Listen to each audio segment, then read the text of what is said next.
Birthday Blues is a pretty brilliant episode of Full House, and it got really emotional. This is the 14th episode of the 6th season. It's directed by John Tracy, and as always, there will be spoilers from now as I go through the episode and share some thoughts. It starts off with Nicky and Alex waking Michelle up for school. Absolutely adorable. A really sweet way to start things off.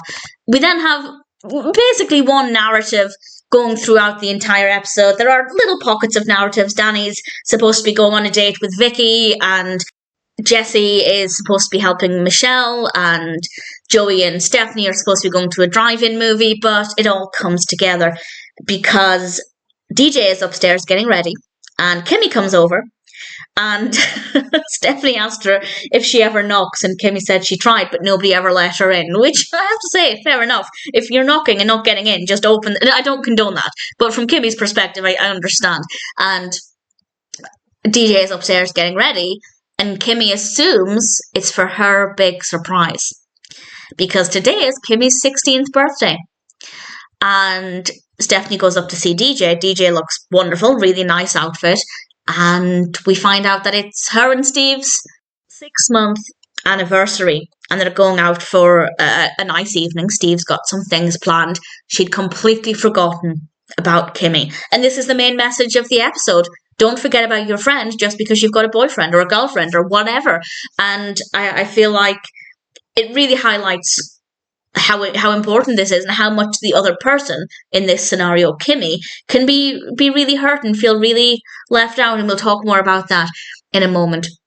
DJ realises and goes into a panic. Kimmy's actually gone home to get changed because she saw how fancy DJ's outfit was and she realised she was underdressed for whatever it is DJ has planned. So Kimmy goes home to get dressed, and that gives DJ just enough time to throw together quite a bizarre party. Initially, everybody's reluctant to help because, as I said, they all had their own plans for the evening.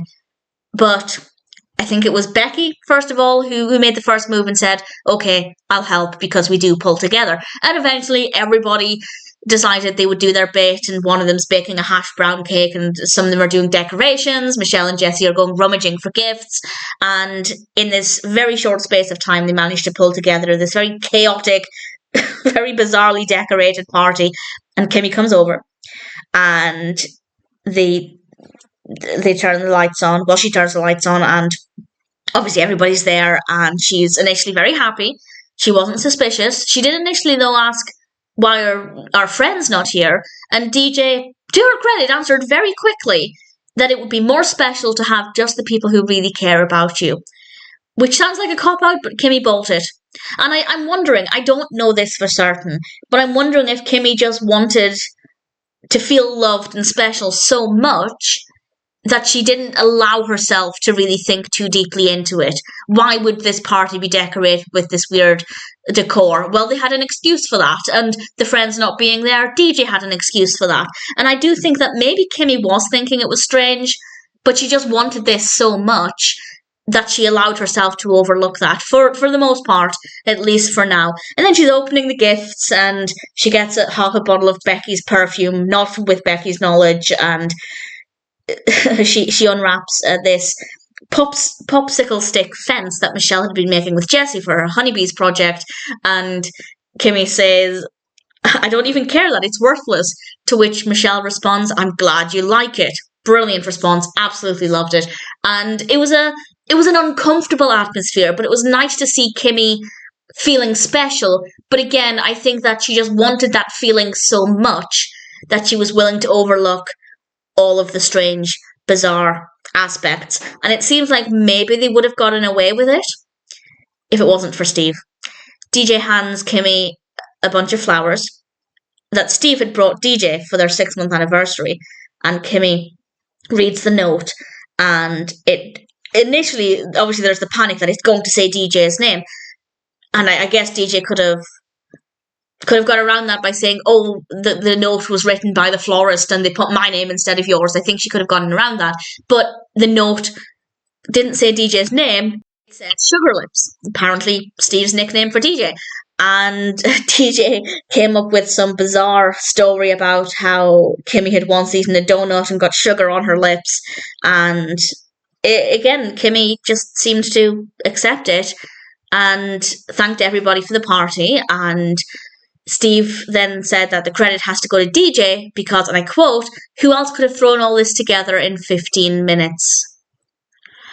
And suddenly the atmosphere shifts and it's very dramatic, and Kimmy realizes, maybe for the first time, or as I said, maybe she was just allowing herself to realize for the first time that, yeah, the decorations were bizarre because they'd been put together last minute. It says sugar lips on the note because they weren't for her. And she understandably leaves and gets really upset, and it's a heartbreaking moment. And Danny thankfully talks with DJ. He says all of the right things. He makes DJ realize that Kimmy had obviously been feeling left out. It's not that she's jealous of Steve, which is what DJ had suggested, but it's the fact that she's just been kind of cast aside ever since Steve came along. And I think this is very, very common.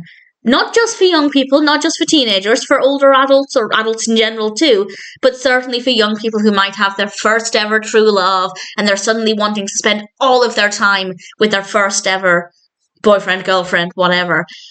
It's very easy to neglect everything else in life, including your best friend. And getting a little emotional because what happens next is difficult to watch but beautiful. DJ goes after Kimmy, and Kimmy's still sitting outside because her parents think DJ's throwing her a party, so she can't just go home because she'd look ridiculous. So they're sitting outside, and DJ immediately apologizes. She doesn't make excuses. She says all of the right things, and Kimmy said all of the right things as well. How she was really happy for DJ and Steve, but she missed DJ, and it was so beautiful. And I held it together, and it's so sweet.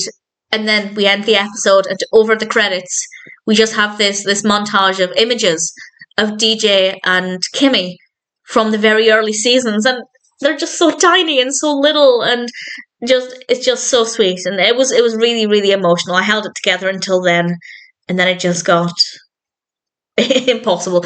And it was just the photos, really nice selection, and just absolutely adorable. So a great episode. An unpredictable episode. Also, I love Kimmy's outfit when she comes back after getting changed. Absolutely love it. I love DJ's outfit as well. And I think we have some really strong messages in here. Mostly for the DJs in life. And I think most people have been a DJ at one point or another where they've had a new relationship. Maybe their first ever relationship. Maybe not. Where everything else in your life gets neglected, and it's important to remember that, not to get all lectury or anything, but it's important to remember that other people in your life matter as well, not just your friends, but your family. And certainly I think there is a lot of value in the messages in this.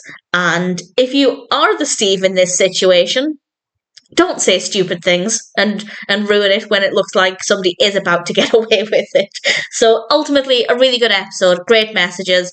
It's not comfortable to see Kimmy being upset, but at the same time, it gave us some really beautiful, heartfelt moments. And ultimately, I thought Birthday Blues was a really great episode of Full House.